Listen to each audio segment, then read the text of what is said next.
आज का हमारा टॉपिक है हिंदू संस्कार।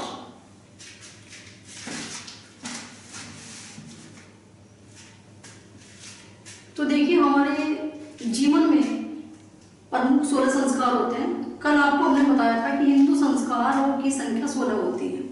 तो हिंदू संस्कार कितने होते हैं? 16। ये 16 संस्कार यहाँ लिखे हुए हैं, देखिए आप। सबसे पहले इसकी संख्या याद कर लें। हिंदू संस्कारों की संख्या है 16। सबसे पहला संस्कार है गर्भाधान संस्कार। पहले आप नाम देख लीजिए सारे। दूसरा है पुंसवन संस्कार। तीसरा है सीमंतोन्नयन संस्कार। कुछ बच्चे इन्हें बोलने में गड़बड़ करते हैं, तो ध्यान से इनके नाम सुन लीजिए आप। जात कर्म संस्कार, नामकरण संस्कार, निष्क्रमण संस्कार, अन्नप्राशन संस्कार, चूड़ाकरण संस्कार। अब देखिए, 9वां संस्कार है कर्णवेद संस्कार। 10वां है उपनयन संस्कार, या उपनयन का दूसरा नाम यज्ञोपवीत भी है, यज्ञोपवीत संस्कार। 11वां है वेदारंभ संस्कार और 12वां है केशांत संस्कार। 13वां है समावर्तन संस्कार और 14वां है विवाह संस्कार, जिसे आप सभी जानते हो। 15वां है संन्यास संस्कार और 16वां है अंत्येष्टि संस्कार। तो सबसे पहले हम देखते हैं गर्भाधान संस्कार। प्राचीन समय में अच्छी संतान की, अच्छी गुणकारी संतान की प्राप्ति के लिए यह संस्कार किया जाता था। बच्चे के जन्म से पहले ही यज्ञ के द्वारा एक स्वस्थ, होनहार और दीर्घायु बच्चे की प्राप्ति के लिए गर्भाधान संस्कार किया जाता था। दूसरा है पुंसवन संस्कार। ये तीसरे या चौथे महीने में बच्चे की मंगल कामना के लिए, उसकी दीर्घायु और अच्छे स्वास्थ्य के लिए यह संस्कार किया जाता था। इसके बाद है सीमंतोन्नयन संस्कार।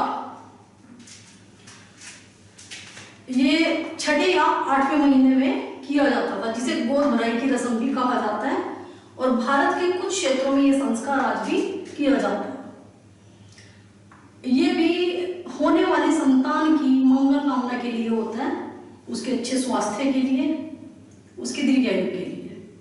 अब है जात कर्म संस्कार। ये जो पहले 3 संस्कार हैं, ये जन्म से पहले हैं, जो बच्चे के जन्म लेने से पहले होते हैं 3 संस्कार।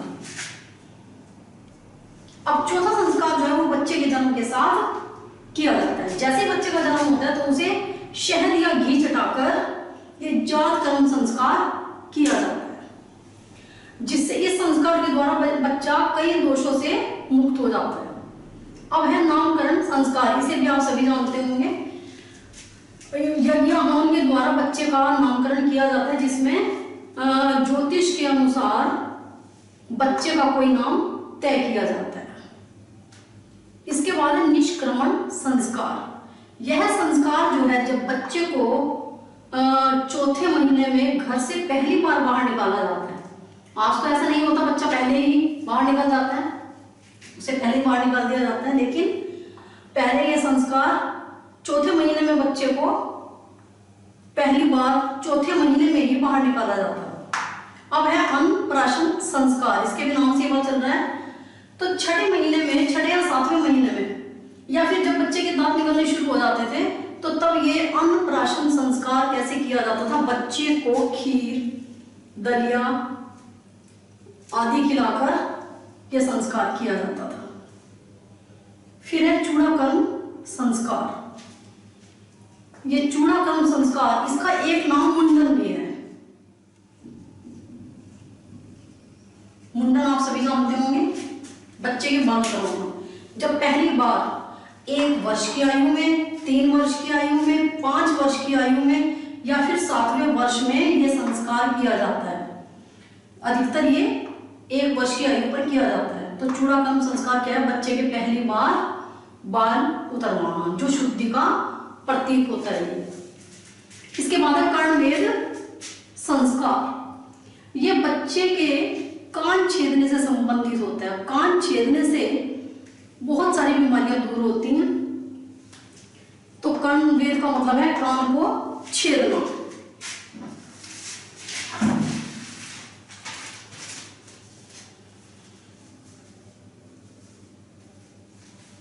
तो इसके द्वारा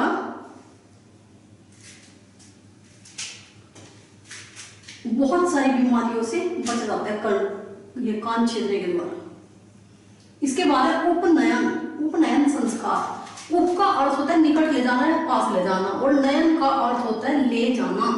उप का अर्थ पास, नयन का ले जाना, पास ले जाना। किसके पास ले जाना? गुरु के। तो बच्चे को शिक्षा प्राप्ति के लिए जब गुरु के पास छोड़ा जाता था उस समय यह उपनयन संस्कार किया जाता था, और बच्चे को जनेऊ या यज्ञोपवीत धारण करवाया जाता था। इसीलिए इस संस्कार का एक नाम यज्ञोपवीत भी है, यज्ञोपवीत। तो इसे उपनयन संस्कार भी कहा जाता है। और ये कब किया जाता है? जब बच्चे को गुरु के पास शिक्षा प्राप्ति के लिए छोड़ा जाता था गुरुकुल में। इसके बाद है वेदारंभ संस्कार। यह जब मनुष्य को वेदों का ज्ञान दिया जाता था तो उस समय ये वेदारंभ संस्कार किया जाता था। तो प्राचीन समय में जब भी कोई विशेष कार्य किया जाता था तो उसके लिए एक संस्कार नियत था, एक संस्कार किया जाता था। इसके बाद है केशांत संस्कार। यह संस्कार जो है जब बच्चे को पहली बार गुरु के पास ले जाया जाता था विद्या प्राप्ति के लिए, उस समय भी उसका मुंडन कराया जाता था, और जब उसकी शिक्षा पूरी हो जाती थी तब भी उसका मुंडन कराया जाता था। तो इसे केशांत, केशांत का अर्थ है केशों का अंत अर्थात बालों का अंत। तो इसमें बालों को उतरवाया जाता है। इसके बाद है समावर्तन संस्कार। जब बच्चे की शिक्षा पूरी हो जाती थी तो तब उसे घर लौटने के लिए, घर लाने के लिए उसके माता पिता के द्वारा यह समावर्तन संस्कार किया जाता था। उसके बाद है विवाह संस्कार। विद्या प्राप्ति के बाद जब बच्चे की शिक्षा पूरी हो जाती थी तो फिर 25वें वर्ष में उसका विवाह किया जाता था। इसके बाद है संन्यास संस्कार। और 75 वर्ष की आयु में हमारे जो शास्त्र हैं, प्राचीन शास्त्र, हमारे जो शास्त्र हैं, तो उनमें एक संस्कार ये भी है कि मनुष्य को 75वें वर्ष में संन्यास ग्रहण कर लेना चाहिए। इसके बाद है अंत्येष्टि संस्कार। अंत्येष्टि संस्कार जो है वो जीवन का सबसे आखिरी संस्कार होता है, यानी कि ये मृत्यु के उपरांत किया जाता है, जिसे दाह संस्कार भी कहा जाता है। तो पहले समय में जो विद्वान थे उन्होंने मनुष्य की आयु को 100 वर्ष मानकर मनुष्य के पूरे जीवन में 16 संस्कार निर्धारित किए थे, और इन्हीं के अकॉर्डिंग पहले काम किया जाता था। जब भी कोई विशेष कार्य किया जाता था तो ये 16 संस्कार किए जाते थे। बच्चों, ये आज का जो टॉपिक है हमारा बहुत इंपॉर्टेंट है, इसे आप कॉपी में बड़े अच्छे से नोट कर लेंगे। अगर आपको इसमें कुछ भी पूछना है तो आप पूछ सकते हैं। धन्यवाद।